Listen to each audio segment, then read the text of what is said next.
एक समय की बात है। एक राजा था।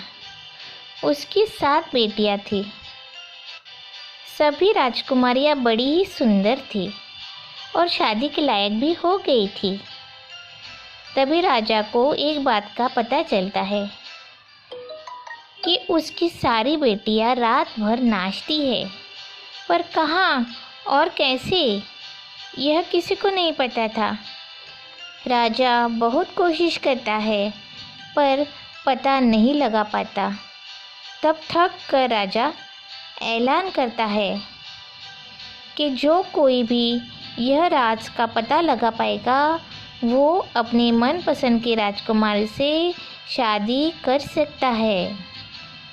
मगर यह राज का पता वो 2 दिन में ना लगा पाया तो वह सज़ा का हकदार होगा।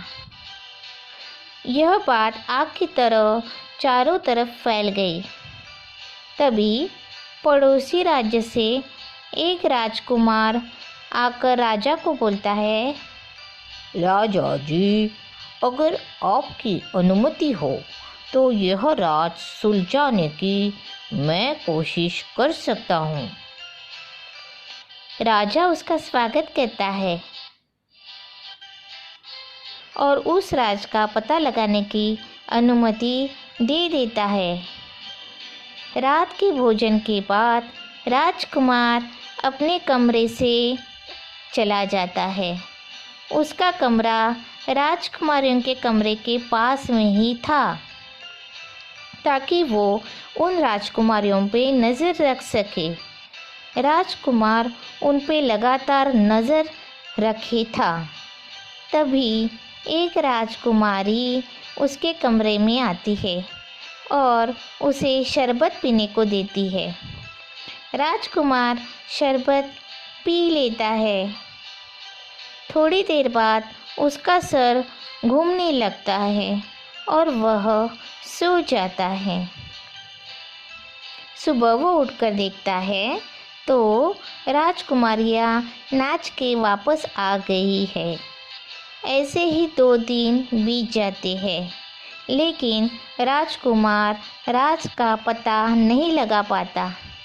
राजा क्रोधित होकर राजकुमार को कारावास में बंदी बना देता है। ऐसे ही बहुत लोग आते हैं पर कामयाब कोई भी नहीं हो पाता और आखिर में कारावास में सब चले जाते हैं। कुछ दिनों बाद एक सैनिक राजमहल की तरफ जा रहा था। तभी उसको रास्ते में एक बूढ़ा मिलता है। वह बहुत सारा सामान लेके जा रहा होता है। सैनिक को उसकी दया आती है। वह उसकी मदद करता है और उसे उसके घर छोड़ देता है। अरे बेटा, तुम कहाँ जा रही हो? मैं इस नगर के राजमहल जा रहा हूँ। राजकुमारियों के नाच का पता लगाने? हाँ बेटा, तुम बस शरबत मत पीना जो वो राजकुमारियाँ दे देगी, और यह लो जादुई चादर, इसे पहनकर तुम अदृश्य हो जाओगे और किसी को दिखाई नहीं दोगे। सैनिक वो चादर लेकर महल की तरफ बढ़ता है। रात के भोजन के बाद उसे राजकुमारियों के बाजू के कमरे में छोड़ दिया जाता है। थोड़ी देर बाद सबसे बड़ी राजकुमारी सैनिक के कमरे में आकर बोलती है, यह शरबत आपके लिए हमारी तरफ से। जी राजकुमारी। सैनिक वो शरबत पीने का बहाना करता है और सोने का नाटक करता है। राजकुमारी खुश होकर वहाँ से चली जाती है। बहनों से आकर बोलती है, चलो अब हम आराम से नाच के लिए चल सकते हैं। राजकुमारी अपने पलंग को धक्का देती है तो नीचे जाने के लिए सुरंग दिखाई देती है। सभी राजकुमारियाँ उस सुरंग के अंदर चली जाती है। सैनिक यह सब देख लेता है और चादर पहनकर धीरे से उनके पीछे चली जाता है। थोड़ी देर बाद एक नदी आती है। सैनिक देखता है वहाँ 7 नावों में 7 राजकुमार राजकुमारियों का इंतज़ार कर रहे थे।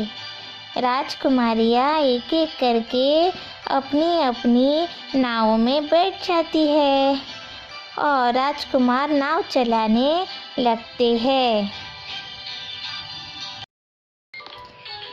तभी सैनिक सबसे छोटी वाली राजकुमारी के नाव में झट से बैठ जाता है। तब छोटे राजकुमार ने कहा, अरे आज तो नाव को ज़्यादा ही भारी लग रही है। थोड़ी देर बाद एक महल आता है। सब लोग महल के अंदर चले जाते हैं और राजकुमारियाँ अपने अपने राजकुमारों के साथ पूरी रात नाच करती है। सैनिक यह सब चुपके से देख रहा होता है। पूरी रात नाच चलता है। वो सब तब तक नाच करती है जब तक उनके जूते घिस नहीं जाते। जैसे ही सुबह होती है वैसे ही सब महल के बाहर आकर वापस अपने अपने नाव में बैठते हैं और राजकुमार राजकुमारियों को नदी के किनारे छोड़ देते हैं।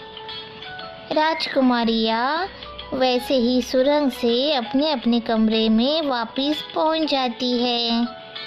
सैनिक भी झट से अपने कमरे में आकर सो जाता है।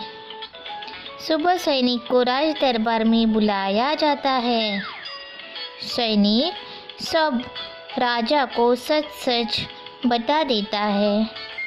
राजा राजकुमारियों को बुलाता है और राजकुमारियों को पूछता है, क्या यह सैनिक सच बोल रहा है?